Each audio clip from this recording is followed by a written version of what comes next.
हम बाबा नगरी में रहते हैं। मेरा नाम रफाकत है।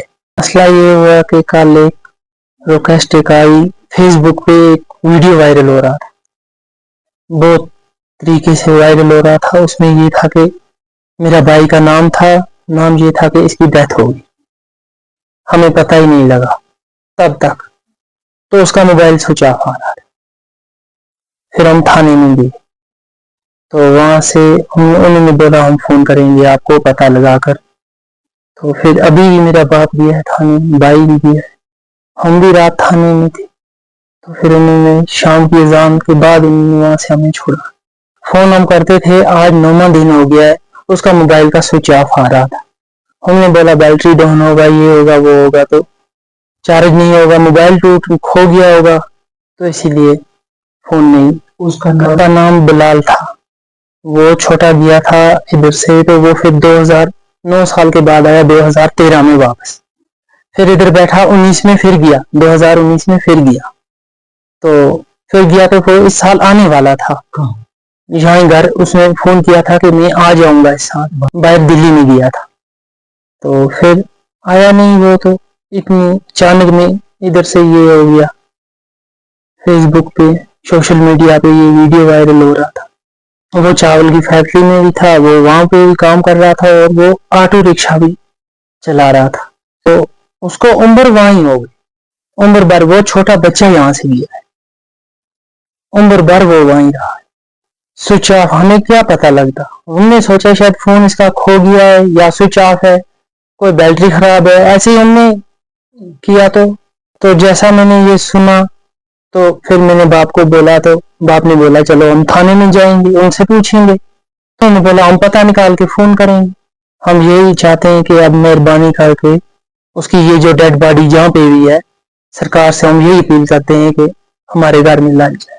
मेरा नाम इशफाक अहमद है और मैं यहीं इनके हमसाई बाबा नगरी में रहता हूँ। सर हम यहाँ आए थे, हमने अपने इस हमसाई के बारे में कल शाम को सुना, फेसबुक पे फोटो देखा कि दिल्ली ब्लास्ट में इस बेचारे की भी मौत हो गई है। तो उसके बाद यहाँ पे हमारे इनके घर वालों से पूछा गया, तो उन्होंने भी अपना फोटो ये जो था बोला यही है। उसके बाद पुलिस वालों ने भी कंफर्मिंग की है कि ये यही है।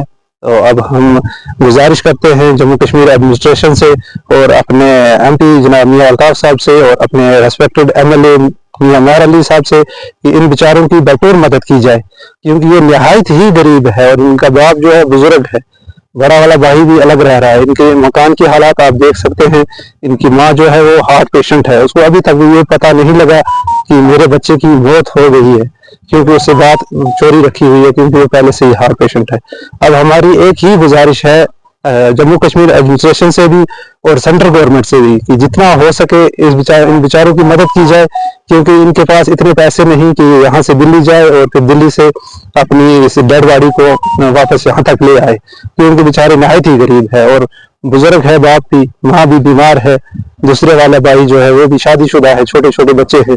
अपनी गरीबी की वजह से बेचारा मजदूरी करने गया था। कब से मजदूरी? इसको लगभग 5 से 6 साल हो गए, हमें भी पूरा पता नहीं, लेकिन सुना है कि 5-6 साल हो गए ये बेचारा वहीं बाहर भी मजदूरी कर रहे थे। मेरा नाम है चक्कश नंबर में रहता हूँ। तो जो ये हादसा हुआ दिल्ली बम ब्लास्ट में, ये मेरा चचेरा भाई था बिलाल अहमद। तो ये वहाँ पे मजदूरी करता था, मजदूरी का काम करते करते इसकी बम ब्लास्ट में डेथ हो गई। तो दिल्ली में जो भी ये बम ब्लास्ट हुआ, इसमें गरीब लोग बहुत सारे मारे गए, गलत हुआ जो भी हुआ। तो अब हम चाहते हैं कि एडमिनिस्ट्रेशन से जम्मू एंड कश्मीर के और हमारे मियां मेहर अली साहब से कि हमारी डेड बॉडी हमें दे दी। मजदूरी करता था जी वहाँ पे, ये पिछले 6 साल से वहीं पे मजदूरी करता था। चाहते हैं कि इसकी डेड बॉडी मिल जाए, इसके घर वाले इसको देख ले आखिरी बार। इसकी माँ थोड़ी हार्ट पेशेंट है, उसको हमने अभी तक नहीं बताया इसके बारे में कि ये उसकी डेथ हो गई है। तो हम चाहते हैं कि वो आ जाए, आखिरी बार उसका चेहरा देख ले। इसमें बिलाल अहमद संधू की फैमिली ने कल कंगन थाने में अप्रोच किया था। उनने सोशल मीडिया से उसके कुछ नाम और फोटोग्राफ देखते हुए आए थे। तो हमने क्रॉस चेक किया, वाकई उनका एक लड़का दिल्ली में तो गया हुआ था और वो 2019 से गया हुआ था। फिर हमने दिल्ली पुलिस के साथ टाइप किया, उन्होंने भी इसको कॉरपोरेट किया कि हाँ उसकी डेड बॉडी उधर है। तो अब इनको गाइड किया और हेल्प किया, कांटेक्ट नंबर 1 कोतवाली पुलिस स्टेशन का दिया और साथ में रिपोर्टेडली उनके हिसाब से एनआईए के पास केस है, तो उनको गाइड किया वहाँ जाए और इनको जो भी असिस्टेंस होगी हम प्रोवाइड करेंगे, सो दैट आइडेंटिफाई करके अगर वो वाकई इस केस का विक्टिम है, तो उसकी बॉडी यहाँ लाने के लिए भी विल हेल्प।